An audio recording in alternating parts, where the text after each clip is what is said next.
Hey, so we're back again for another reflection on this theme of when God asks questions. Last time we looked at God asking Adam and Eve, and you and me, where are you hiding? Where are you? And we saw that, as is often the case with God, there's an element of judgment in that question, and I mean judgment in the best sense of the word, and there's an element of grace in that question as well. On one hand, what are these games that you keep playing at to hide your shame? And on the other hand, there's that invitation. Come out of hiding. Come here and stand in the light and let me clothe you. Today I want to look at another question that God asks. This time it's a question that God asks Jacob. And it's a very important question, and it's a very simple question. What's your name? In other words, what is your identity? Who are you really? And it's an incredible story. You may know it from Genesis 32. Jacob's at the Jabbok River, and he's there at night. And out of the darkness, this shadowy figure emerges. It's a little bit creepy, to be sure. But Jacob wrestles with this other person all through the night. At one point, Jacob's opponent is described as a man, at another point as an angel, and later on in the story as God. And so there's certainly a mystery to the whole encounter. But at the end of this middleweight MMA brawl on the banks of the Jabbok River, God asks Jacob this central question. What's your name? And it's an interesting question, of course, because, again, it's not like God to not know our names. It's not like God needs to be reminded of who we are. But before we look at that question and what might be behind it a little bit, let me ask you to consider this. If I told you that my best friend recently punched me in the face, what would you say to me? If I told you just simply that, I've been best friends with this guy for 15, 20 years, and just the other day, he up and punched me right in the face. What would you say? Well, I imagine that you would say something like, come on, Paul. That's not all there is to it, obviously. It can't be. Give me some context. What did you do? What happened before the punch in the face, right? And you'd be right to ask those kind of questions. Because good friends don't just hit each other in the face. There's always context. There's always something else going on in an incident like that. And that context gives meaning to the event. And with what we're talking about here, context gives meaning to the question that God asks of Jacob. What's your name? Who are you, Jacob?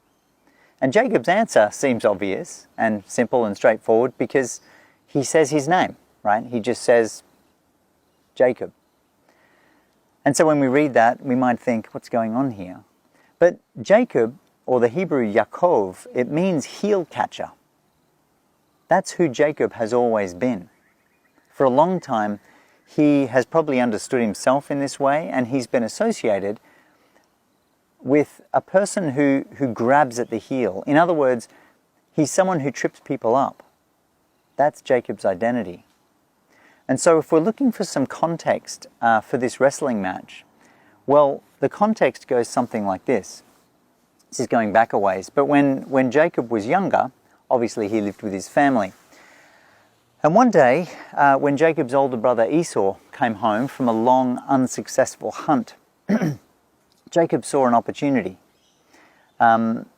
Esau had not caught anything, and he'd been out all day, so he was starving. Jacob happened to be cooking up a stew, so it was the worst sort of scenario for Esau. He walks in famished, and at that moment, Esau, would give his right arm for something to eat. So Jacob sees an opportunity, and he grabs at Esau's heel. He says to him, I'll give you food in exchange for your birthright. And Esau agrees. Jacob's scheme works. Many years later, their dad, Isaac, is getting very old and he's going blind, and he wants to bless his firstborn son, Esau. And so on that occasion too, Jacob tricks his dad into thinking that he is Esau. He puts animal skins on his arms so that he smelt and felt like a hunter. He said that he'd been out out hunting, and that he'd cooked some food for his dad, and then he just lies directly to him, says, "I'm Esau," when actually he's not Esau, he's Jacob. Once again, Jacob lives up to his name, heel catcher. His father was blind and vulnerable, and Jacob tripped him up. Now that's just some of the context. There's a lot more that happens in the life of Jacob, but you get the idea. Jacob's wrestling with God at the Jabbok River is not out of the blue. It's not a random, meaningless event. This fighting has been going on all of Jacob's life. He's been deceiving others, he's been grabbing at their heels and making them fall so that he can get the upper hand.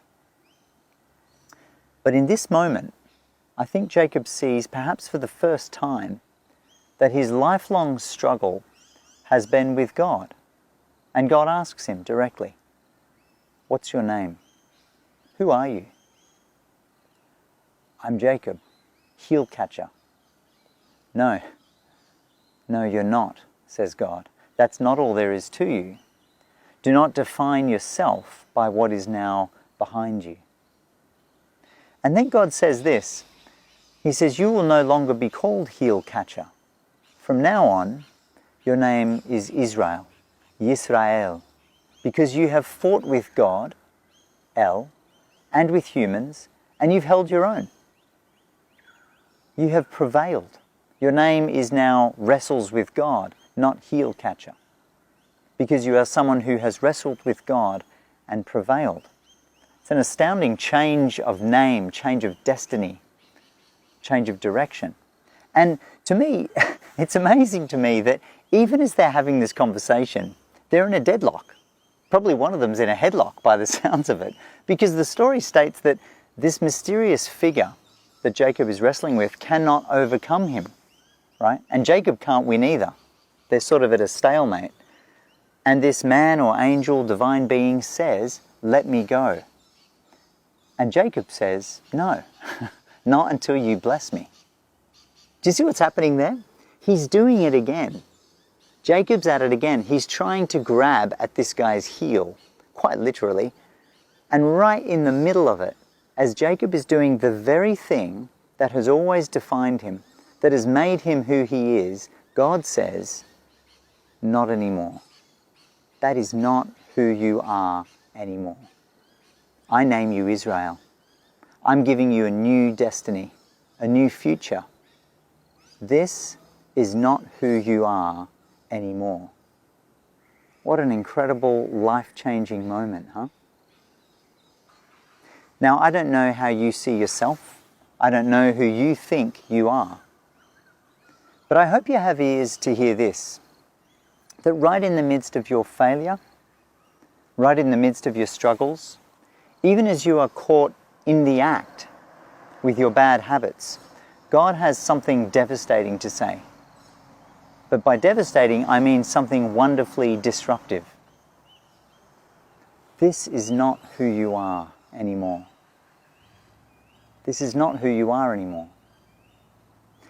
I have something new for you. I have something else for you. If you don't mind, I'm just going to say a quick prayer. God, I pray that you would forgive our small-mindedness. We do something enough and we think that it defines us. We think that's who we are. We give in to habits, we form habits over time, and those habits shape our decisions. We stop choosing, we feel stuck. And I want to thank you today, God, that you are someone who takes us firmly by the shoulders in order to rename us.